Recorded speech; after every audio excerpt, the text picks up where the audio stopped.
Again, Osase, just say when next. Thanks again for your patience here. No problem.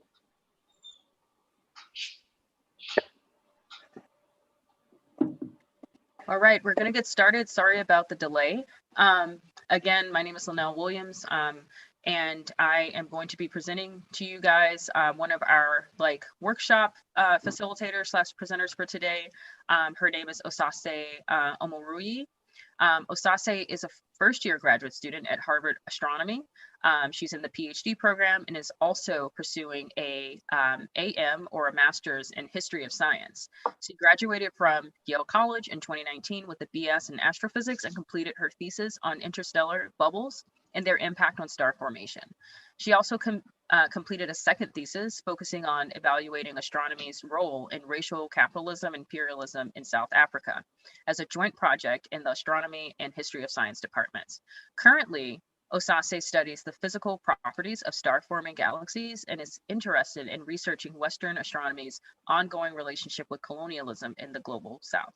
So Osase does a lot, and I'm really excited that she's here to talk to you guys about recommendations in particular. So Osase, whenever you're ready. Okay, thank you for the introduction, Linnell. So as she said, my name's Osase, and today we have an hour to think all about recommendation letters. So now I geared this session primarily towards letter of recommendations when it comes to applying to graduate school, and didn't focus much on fellowships because I assume that was covered in the fellowship section. But if not, feel free to ask me in the Q&A section, we can go over it. So I know we have a diverse attendee list. Some of you are applying to grad school this cycle, and others are thinking of applying a year or more from now. So can we go to the next slide? Yeah, so I originally hoped to talk for half an hour and spend the rest of the time actually working on securing our letters of recommendation together for future endeavors, but the webinar function is not the best for that. So instead, the way I plan to structure this talk is I will have about 30 minutes of presenting my slides, 10 minutes for questions and answers, about 5 minutes for an activity, and the remaining 15 minutes will be dedicated to all of us pausing and working on securing our recommendation letters for whatever we're applying for. So that means towards the end, we're going to spend time thinking of who we want to ask for recommendation letters, how to write the email to ask for it, and more. And I'm hoping that this will be extremely useful for those applying this cycle and students who may not be applying this cycle, but will be applying to other programs and internships in the meantime to get ready.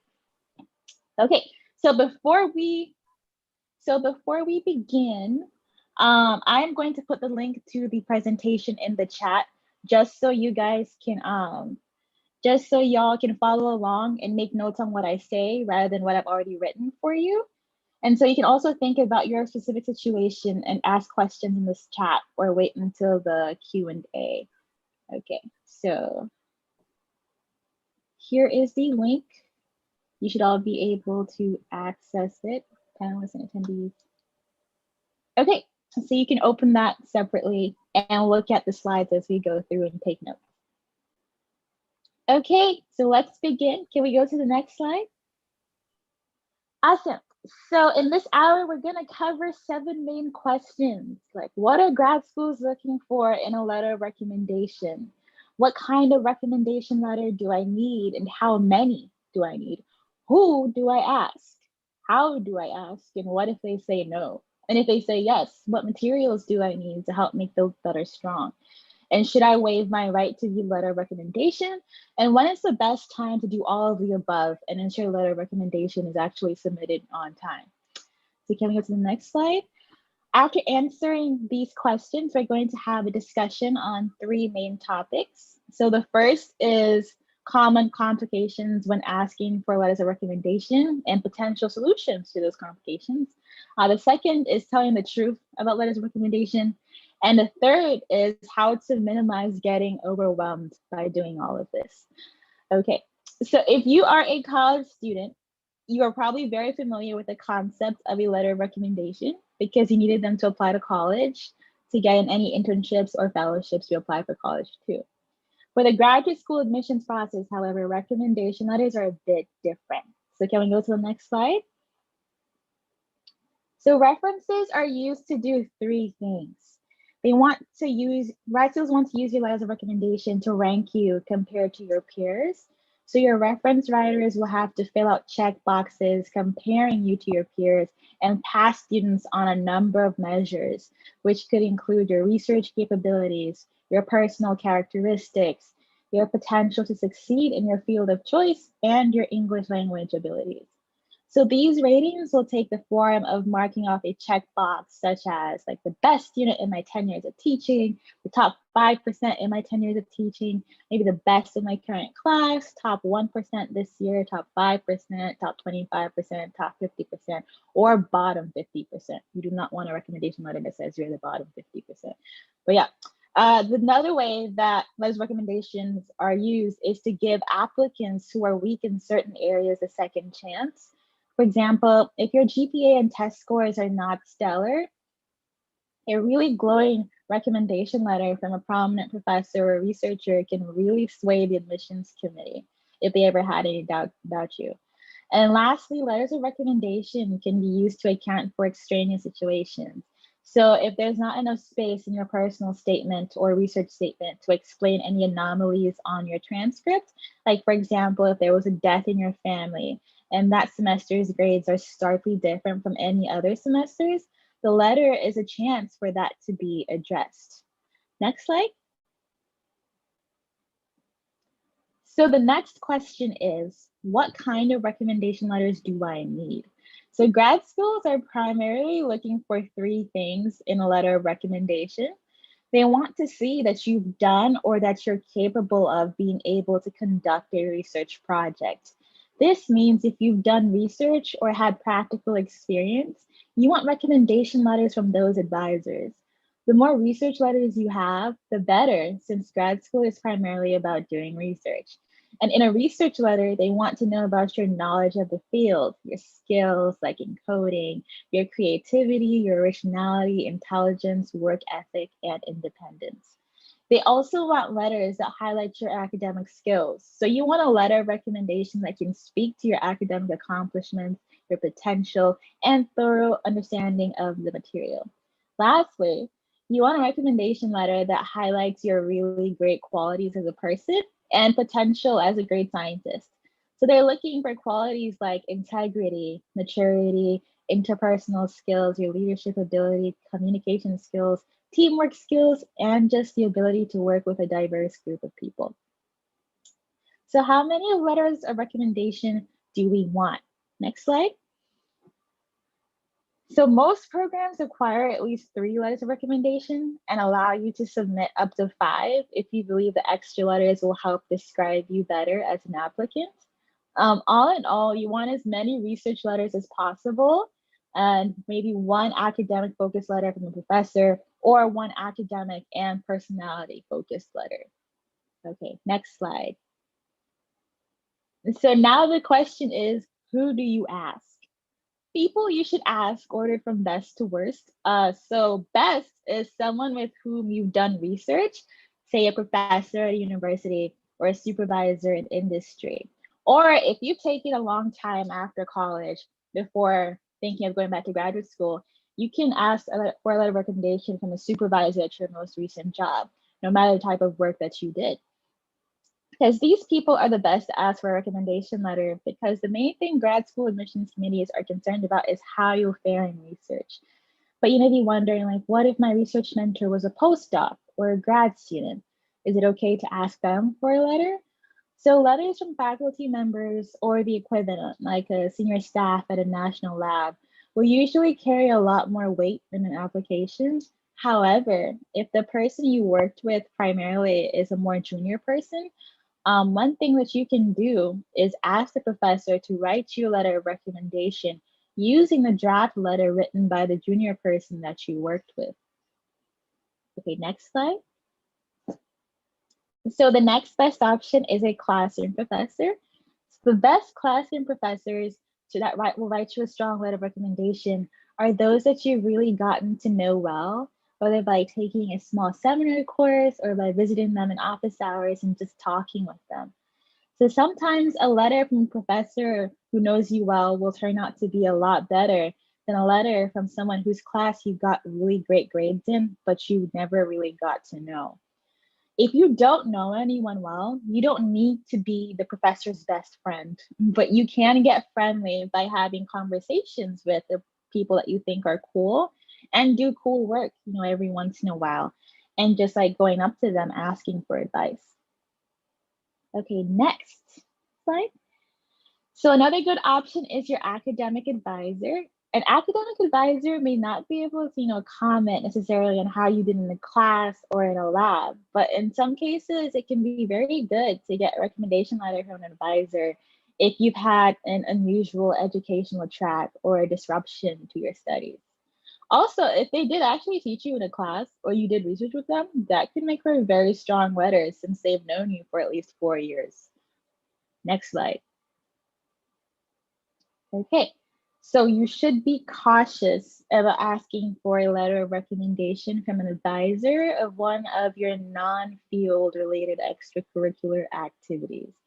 However, there are fellowships that really do value these kinds of letters of recommendation, like the Fulbright, for example. So if you have more questions on that, feel free to ask during the Q&A or post it in the chat.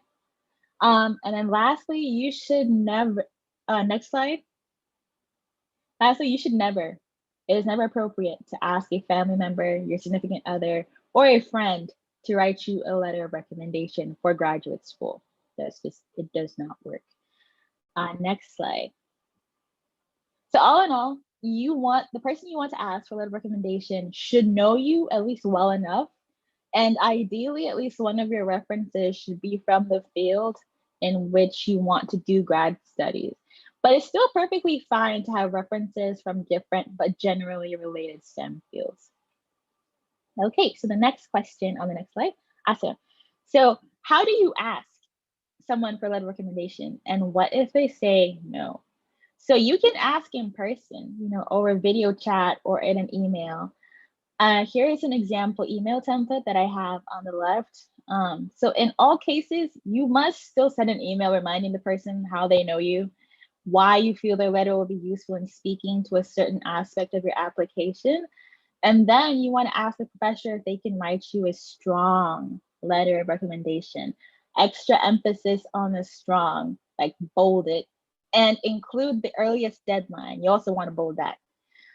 So lastly, you want to give them the chance to say no in your email. So in this example, template, you can see that I have bolded the strong letter of recommendation and bolded the December 15th, because that's just an example of an early deadline. Okay, next slide.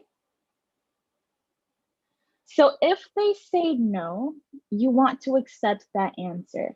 So generally, professors will only write good letters, and if they refuse to write you a letter, it probably means that their letter was only going to hurt you, not help you. And sometimes they may cushion it by telling you they're too busy to write, but you shouldn't push it. You don't want a letter from this person.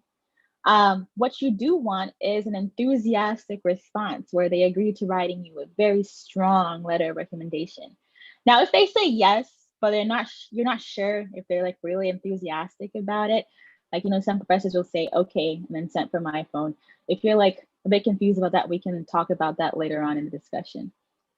Okay, next slide. So, if they say yes, what materials do you need to help make your letter strong? So here's an example of a follow-up email. You want to make sure that your recommender has all the information that they need to write you a strong letter of recommendation. So you want to give them a detailed list of programs and deadlines in the form of a list or Excel table. I'll show you an example of that on the next slide.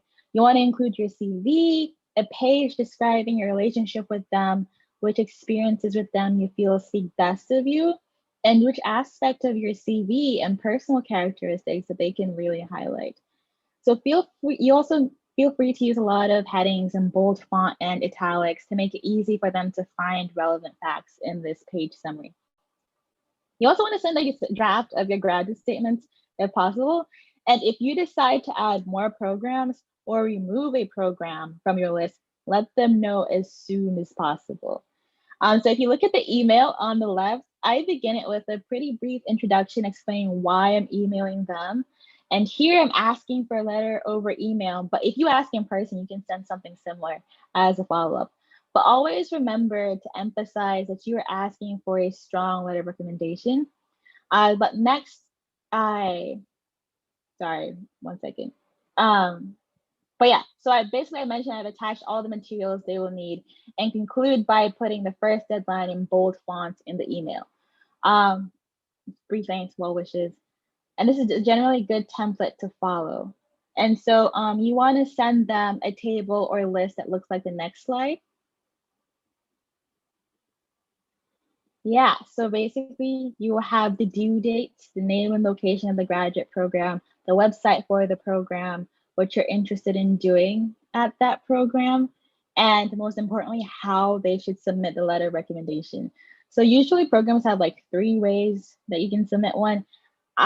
The normal way and the easiest way is that there's an online portal, application portal, and then you go and request a letter of recommendation from the person that you want it from, and then they'll get an email notifying them, and they will submit it by clicking on the link that's sent to that email. Other programs require you to may require the professor to mail the recommendation letter to them. And sometimes they're required to send it in like a signed and sealed envelope. So keep an eye open just to make sure if you have any anomalies like that, because that will take some extra time. Okay, next slide. So should you waive your right to the letter of recommendation? Officially, the answer is yes. However, if you're on the fence about it and do not really completely trust the recommender, there are ways to know whether the letter they write you is very strong or weak. We'll discuss this in the complications section more in depth. So basically, why waive your right to the letter of recommendation? You want to waive it because most professors won't agree to write you a letter if you don't waive your right to see it, even if they would otherwise write you a fantastic letter. And admissions committees will take it as a very serious negative on your character, or just not trust the content of the letter if you don't waive your right to see it. Okay, next slide. So when is the best time to do all that I have mentioned and ensure that your letter of recommendation is submitted on time? So I have a timeline here. And so what you want to do before your application year is you want to develop relationships with researchers and faculty members in your field through research, classwork, and internships.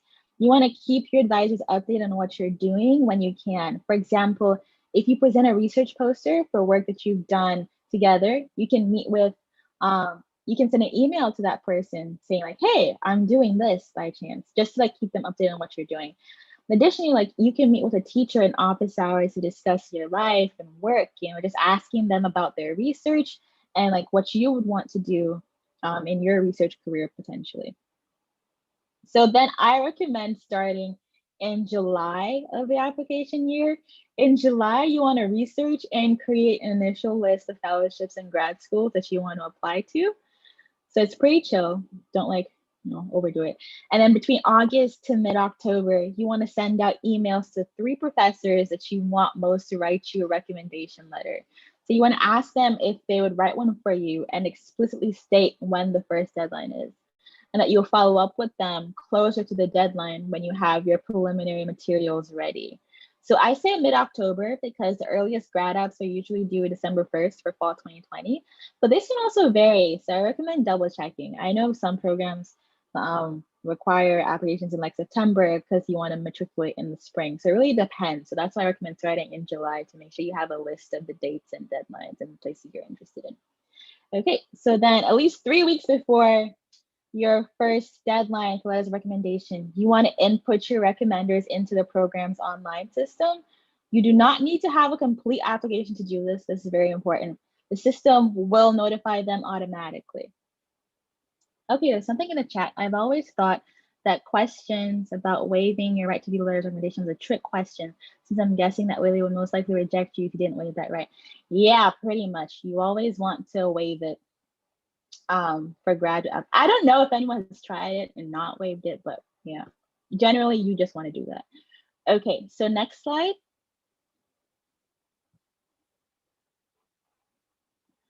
Oh, there's a Q&A tab. Thank you. I was only looking at the chat. Okay. Yeah, I'm handling questions in the Q&A. I was about to answer and let me answer them, Osase. Okay, sounds good. Don't worry, we'll have a Q&A section in about 10 more minutes, so I'll come and answer these as well. Okay. Wait. Yes. Okay, so 1 week before the deadline, you want to check in to see if they're on track to submit on time. If they need extra time, tell them to reach out to the program. The day after the deadline, I pray none of you experience this, but if they still haven't sent it, you want to check in with them to ask why, and ask if they can email the program this reason. So graduate programs are usually pretty lenient with letters of recommendation because they're not in your control if an emergency happens on the recommender side.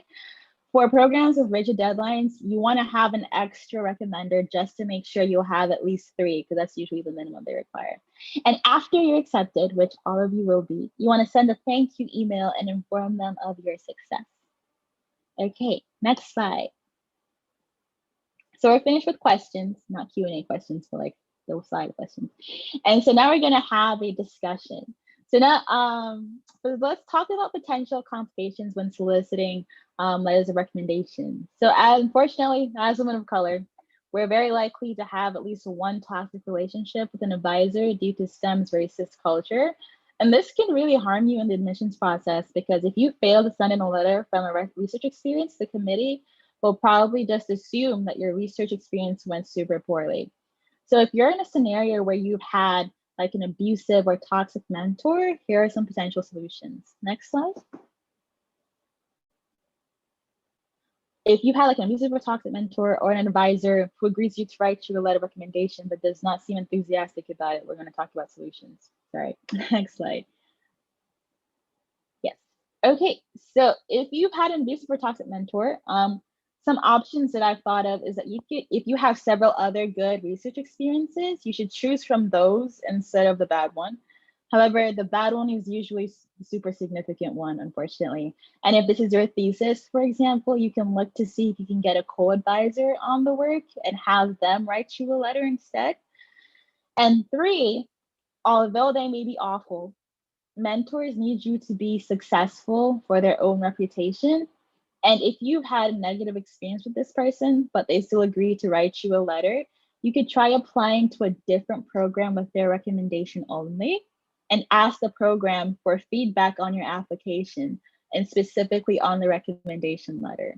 They may still have written you a strong one. You can ask me how I know this works later on. And then B, if you have an unenthusiastic advisor that you can't really read, so like they said yes, but they didn't exactly say the word strong. They kind of just like, yeah, sure, or okay, like a lot of professors tend to do. So what you can do is you can speak to a professor or student that knows this advisor well and ask if the response they gave you is normal. And if not, you should consider another advisor, or maybe just use this person's letter as a backup, as a 4th letter recommendation. And then 2, this is the same point that I had on the other side, is that again, mentors need you to be successful for their own reputation. So if you had a negative experience, you can try applying to a program with their letter of recommendation and asking for feedback on it. So if you're in a different situation and none of these solutions above work for you, feel free to post in the chat with a question. I think you can message me directly. So if you'd like to remain anonymous, and we can all brainstorm solutions together during the Q&A, or you can just email me separately afterwards for us to talk. Okay, next slide. So the truth about letters of recommendation. Next slide. So many workshops like the ones I'm giving right now will tell you what you need to do to secure strong letters of recommendation and completely place the ball in your court. This, unfortunately, is not how things actually work. I'd say about 35% of how much a letter of recommendation helped or hurt you depend on following these steps, but the 65% largely comes from who you know. For example, you could have excellent letters of recommendation, but if someone has good letters of recommendation from Ivy League professors or people in the program's colleagues, that person will likely have an edge over you. So I say this not to discourage any of you, but to recognize that none of this process is your fault. A lot of people like to say it's just luck, but that luck has a lot to do with structural biases. And so you should not beat yourselves up at all. I really encourage you all to work together rather than see each other as competitors for a spot, because you want to be future collaborators, not isolated competitors. Okay, next slide. I gave you so much information this entire 30 minutes. And so now I think it's time to think about how to keep track and minimize getting overwhelmed. It's almost impossible to avoid getting overwhelmed because the process of applying to graduate school is just overwhelming by definition. Literally just looking at my old emails for this panel made me anxious again because it was just such a difficult process and will be a difficult process. So my first tip is to make a spreadsheet and keep a template like what I have here on the screen. So the previous workshops probably also told you to make a spreadsheet for your grad apps and statements and fellowships. And the truth is you will need to be a spreadsheet person for this process because it's so easy to miss one thing or get a deadline wrong, which you absolutely do not want to do because I've done it and it wasn't nice. And so make a spreadsheet to keep track of your letters and also have a document that has all of your letter writer's information because usually the applications request that you manually put this stuff in. So the template's on the right for that. Okay, next slide. Next is to set a bunch of reminders with your favorite reminder app and send recommendations, submission requests in batches if it's too overwhelming to do all of them at once if you're applying to a lot of places. Like for example here, I have at least 3 weeks before the first deadline, which is December 15th, you want to send requests to programs that are due by that date. And like for the second batch, those are due between 12/16 and January 1st, and the third batch due after January 1st, and so on. Next slide. So last but most important, have first drafts of things ready to send. They do not have to be perfect. Just send the draft as long as it is complete with your ideas. So it can be in bullet points rather than paragraphs if you haven't had time to make it pretty yet. But just make sure you don't focus on perfecting each step. You know, you want to just give your recommender enough. And remember that you can always follow up with a polished version if they still need more information. So that's it for the slides. And now we can move to Q&A because y'all have so many questions. So, okay. Do I just click answer live for each Q&A question? I can do that for you. Are you into the Q&A now? Yes. Okay, great.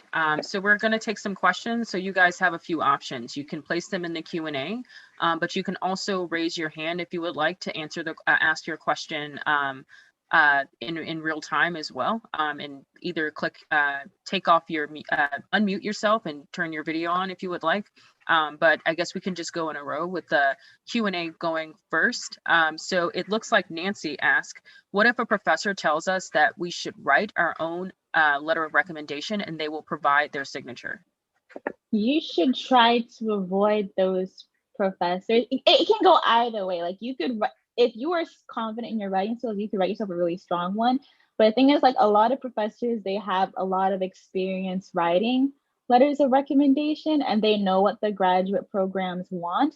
And so if they ask you to do that, perhaps you could ask them to send you a template of letters of recommendation that they've written for strong applicants in the past, and maybe you could use that as your guide. Because I wouldn't want you as a student to be writing a letter of recommendation thinking you write a strong one, but the graduate school may be a bit confused because that's not what they're used to. You get what I mean? And so you could do that and have them sign it, but usually that's pretty bad practice, I would say. If a professor tells you that they want you to write it, usually they should be the one writing it for you. So if you don't have any other options, you should do that. But I would recommend finding another professor, ideally. Great. Next question is, in case of working more with a grad student, how would you suggest we approach the grad student before approaching the professor? Or should we approach both at the same time? This is from Ann Lee. I guess I'm a little, so it says, in the case of working more with a graduate student. Ann, would you like to sort of explain the question that you're asking? Oh, so Ann Lee is in the attendees. So I think. Okay, I think what Ann is asking is that you are in a research group, but you work mostly with a graduate student, and then there is like a lab PI or something. And so you Yes. work directly with the grad student, and you're wondering, how do you ask that grad student for a letter of recommendation? Yeah. And so I would say, exactly. Yeah, yeah. that was my question. Yeah, thank you. So basically you follow the exact same template that I gave in some of the earlier slides, and just send them an email or talk to them over like video on Zoom if you're having online classes or something, and ask if they'd be comfortable writing you a strong letter recommendation. And then ask how you should go about approaching the PI to get them to basically use that grad student's letter as a draft to write you the letter, because you want the senior person's signature on it, even though it's coming from the graduate student. Okay, got it. Thank you. You're welcome. Great. The next question is from someone who's anonymous. They ask, would it be against us if we choose not to submit a letter to someone who worked with during the school year, who we technically worked longer with, but didn't get as many hours in / didn't accomplish as much with? Okay, so that is something that I want to address with the activity that we're going to do after this, because a lot of times what you consider not accomplishing much is actually a lot. And you know, letters of recommendation, like, they can speak to a lot more than just that you have published this paper or something like that. What's really important is the skills that you learned while you were doing that project, and emphasizing that, as well as, like, you know, maybe you read a lot and learned a lot about this topic and stuff. They can talk not only, with that, they can speak not only to your research capabilities, but also to your academics and your like drive and stuff like that. So I wouldn't discount yourself by saying that you didn't accomplish much. You probably did, and you were underestimating yourself. So we'll talk more about that later on. Awesome. The next question is from Anna. Who do you ask when you have a BS in chemistry but are looking for a PhD program in STEM education? Any advice is helpful. Okay, so I don't have experience with STEM education programs, but I would think it would be nice for that program to have a letter of recommendation from a STEM professor talking about like your familiarity with STEM and like actually doing the work and stuff.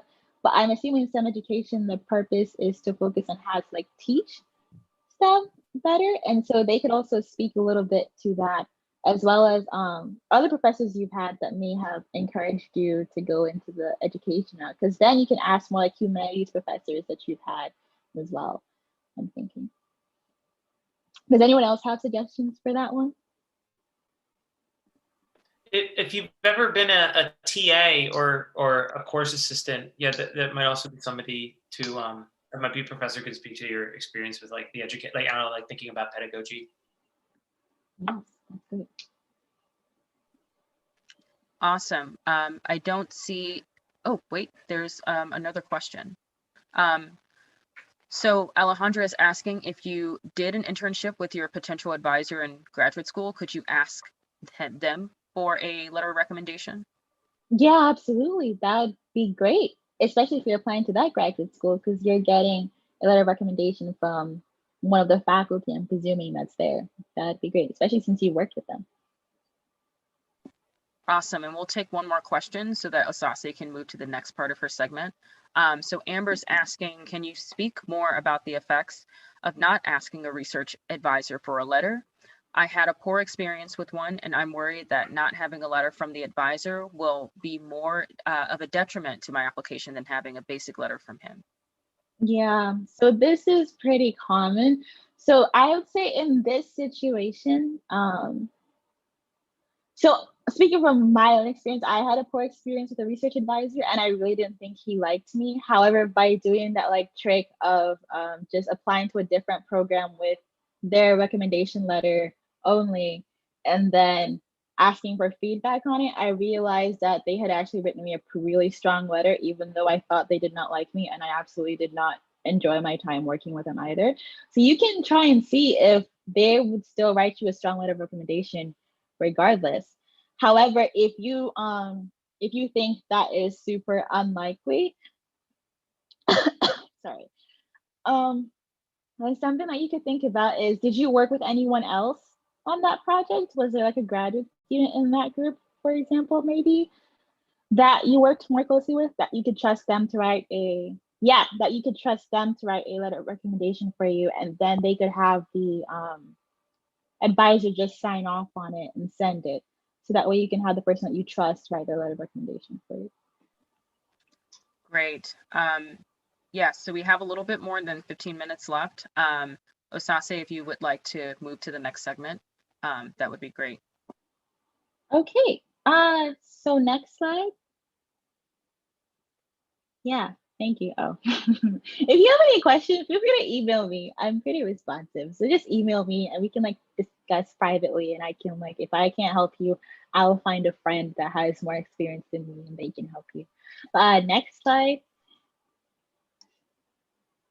So next we have a little bit of an activity, an exercise. So for this activity, we have a hypothetical student here who is looking to request a recommendation letter from her REU advisor. But what does she need to send to get a strong letter of recommendation if this is all she describes her research as when speaking to others? So she says that during her REU, she learned how to code in Python. She created a simulation of a galaxy and she wrote a research report, but there was no publication. And she just presented a poster at a conference and gave maybe an end of summer talk.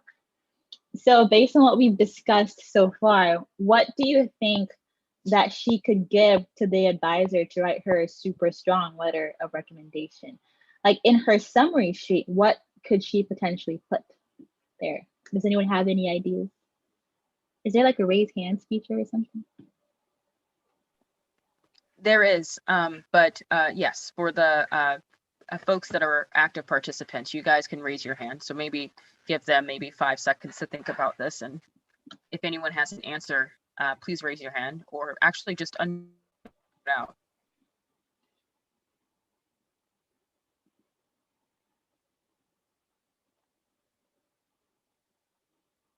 Yes, Giselle Lloyd. Giselle. Yeah. I think she could focus more on the skills that she learned, and maybe talk about like mention like maybe a specific challenge that she overcome during that time, even if like the results weren't that fancy in the long term for the project, and focusing on the little details that matter. I think that will matter more in her standout. Exactly, that is absolutely correct, because grad admissions faculty, they are not expecting you to come in with like a PhD level understanding of like, oh, having your thesis in mind. Basically, at least not in physics or astronomy, you're not required to know what your thesis is going to be immediately when you come in. They just want to know that you are familiar with the research process and that you're able to conduct research. And you may not have a publication for it, but you have done the work. And so she has a lot to show for herself. Like, she learned how to code in Python and create an entire simulation of a galaxy. That took a lot of work. And she could highlight some of the challenges that it took for her to really get to that point, and like what she was really proud of from in that project, and like how her mentor's guidance really helped her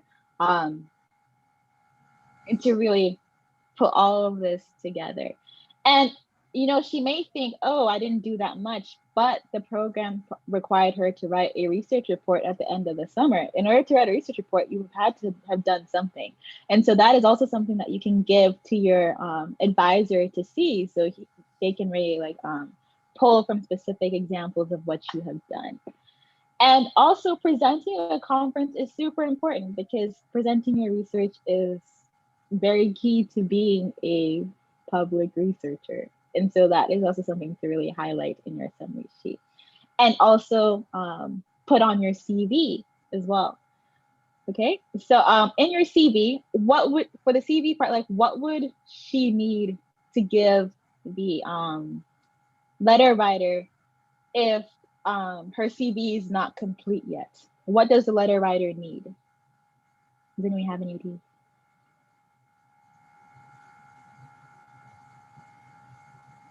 Could you clarify that question a little bit? What do you mean by what do they need?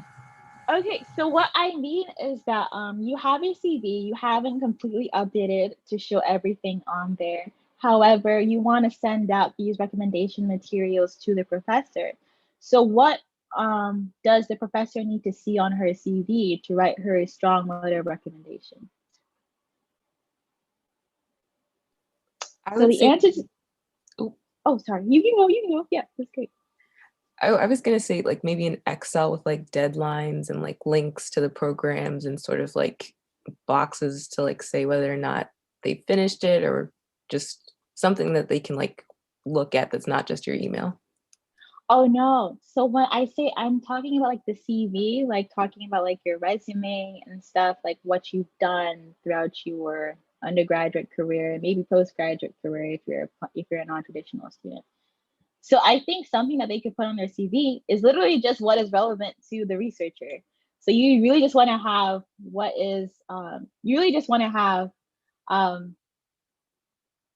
like what you did that summer on your CV and other things that may be related to that project. Like for example, if you did this project in astronomy, however, you want to do a pivot to physics or something, you can say that like you can have the astronomy RU on your CV, make sure that's completed, and then also talk about how this project helped you become realize that your passion was physics and something, and so you can like have the physics project or something that's really important on your CV as well. The rest of the CV does not need to be complete because those are the two that really matter for the teacher or for the professor that's writing the letter of recommendation. That's what I'm trying to get at. You don't have to have like something super complete when you give them the initial materials. However, as you complete stuff, you can always submit them later on. And then for the personal statement and research statement draft, you really just want to have stuff in there that's relevant to what you did that summer with the professor. Like for the personal statement, you can have stuff that talks about like how you felt you grew during that summer with the professor and how that helped your trajectory into shaping what you want to do in graduate school now. And then in the research statement, you can literally just talk about how doing this research project has helped you decide what path you're interested in going down in graduate school. That is really all the recommender needs to know to write you a strong letter of recommendation. They do not need to have the entire story. They just need to have the piece that's relevant to them and their piece in shaping your journey. Am I making that a bit clear to everyone? I just want you guys to not feel like you need to have everything done perfectly before you send off these requests for letters of recommendation and the materials that the recommender needs. Because you want to make sure, no matter what you do, that the recommender has enough time to put all of this together into a strong letter of recommendation. And so sending that initial email is the most important part. And then you can always follow up later on with more details and stuff. It was clear. Thank you. Okay, that's great. And so we have 10 minutes left, which is awesome. So let's put the work in workshop. Can you go to the next slide? Yes. Also, oh yeah, if we have, is there Q&A time after this as well? No, there's no Q&A time. I was gonna have people just look at these questions and just think about and write stuff down for themselves. But we could have Q&A if there's a lot of burning questions people still want to ask. That would be great. Because we have a few. We just have. I sent you a question also. Okay. Here's your time. Yeah. After submission of the letter, is it weird to ask your writers if you can read it? It depends on who the writer is. Like if you are close with the writer, you can probably ask. But if you don't know them like that, I would not ask to read it. What I would do more covertly is the idea I suggested earlier of applying to a program that you may not be super interested in, but like asking that program for feedback and asking them specifically about feedback on a letter of recommendation that you submitted. So this program you apply to doesn't have to be something big. It could be something at your school, for example, you need a letter of recommendation for it or something, and just asking, them for feedback on that to get an idea if it's strong or not. Because it really depends. Like I can see it going south if you ask someone you don't know like that, and then they blow it up or something. But if it's someone you're close to, you could ask and they could say yes or no. Yeah, may I add that you can sort of, if your concern is what they write about you, when you first ask them, you can send them some information about like yourself, including your CV, your personal statement, etc., that will help guide them when they're writing the letter. And sometimes professors need a reminder of the stuff that you've actually done in their current labs or in general. So it's okay if you send some material to help them out with the letter.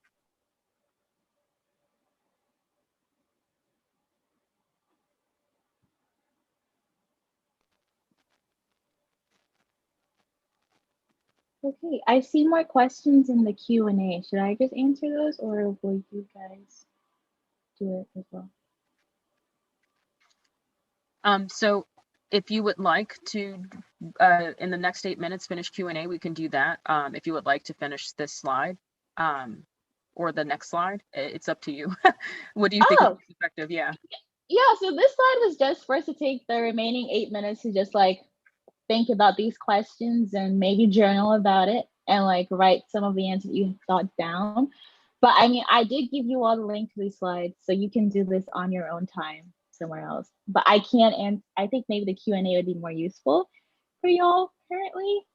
And if you have any questions about doing all of this, you know, feel free to email me or any of the organizers of this session. So, okay, so let's do a Q&A. So what happens if I've only worked with one research advisor during my time as an undergrad? Should I stick with my professors who know me best in an academic and personal way? So you want as many research letters as possible. So you should get a recommendation letter from that research advisor, definitely, if they were a good person and you had a good experience with them. And then I think the rest of your letters can be academic and personal. But I'm thinking maybe, is there any way that your academic experiences were somewhat related to research? As in like, say I took a lot of astronomy classes on exoplanets and galaxies, and I realized I want to do that in graduate school. So, you know, they can kind of tie that academic work to what I want to do in graduate school. In that way, even if I haven't done research with that professor explicitly. Okay. And then the next question is, if you took a master's before deciding on a PhD, is it better to get recommendations and write about experience from that?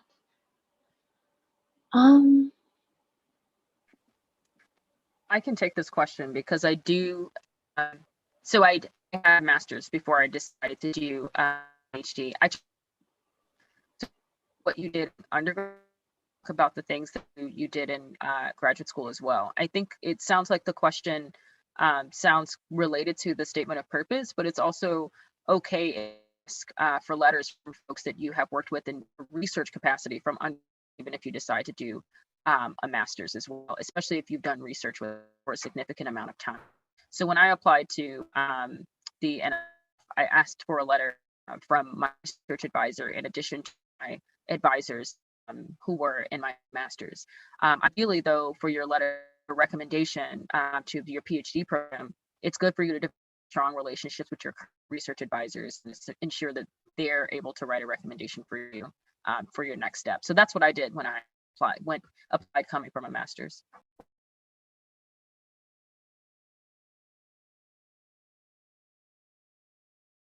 So we also have a raised hand.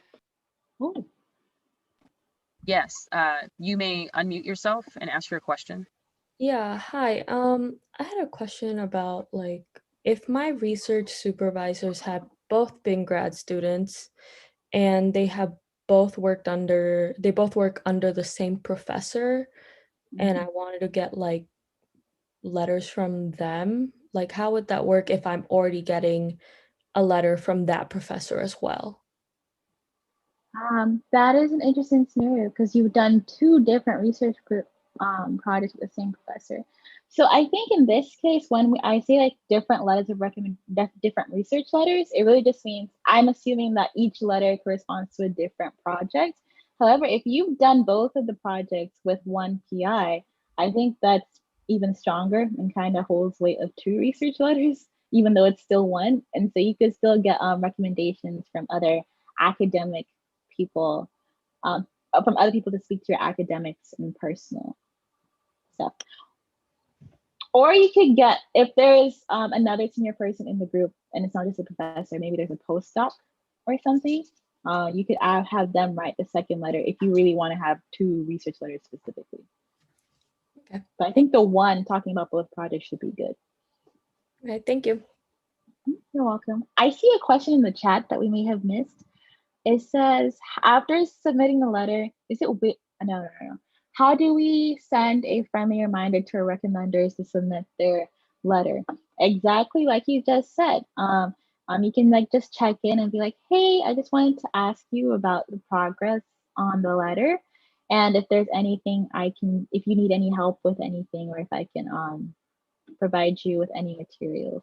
Most likely you won't be able to do anything because everything is in their court, but just you want to be able to find out if there are any complications in any way so that you can tell them to tell the program this, or you could tell the program that, but it would be a lot better for them to reach out to the program instead of you.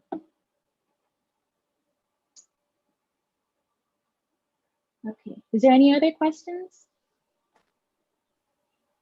I think in consideration with time, we will probably need to wrap things up. Thank you so much, Asase, for presenting.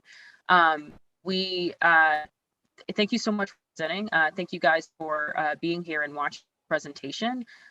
We're going to prepare to move to the next session in about 2 minutes. When the next session starts, this meeting will end up ending. So I wanted to give you a heads up to start heading over to the next session so that we don't start speaking and then in the middle of our conversations, this webinar ends up going out. But thank you so much. If you have any questions, feel free to email us. Thank you, Asase, for providing your email. Students want to reach out to you. We will make sure that you guys get in contact. You can start heading over to the next session now. Thank you. Thank you. Bye.